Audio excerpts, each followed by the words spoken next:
ra sao, không biết em sống như thế nào. Từ khi ta chia tay em theo người về nơi phương ấy, có khi nào em nhớ anh ở đây. Màn đêm vai quanh anh cần cái nắm tay thật chặt, cần em sau lưng anh ôm lấy anh giống như lúc đầu. Mình chia tay bao lâu nhưng kỷ niệm mình anh trốn sâu.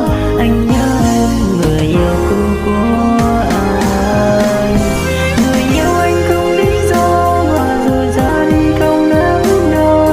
Dẫu anh đã cố gắng mang cho em bao niềm vui, từng tình yêu đằng sau người đau lại nhớ nước mắt. Yêu thì hạnh phúc mà kết thúc thì lại đau.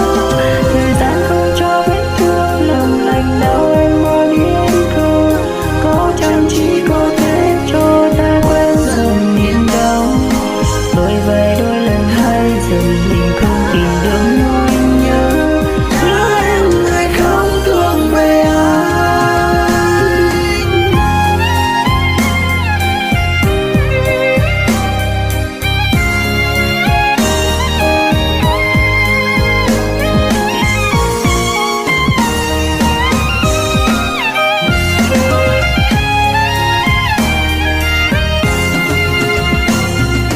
Ngày hôm nay cô đơn anh lại nhớ đêm em vô cùng.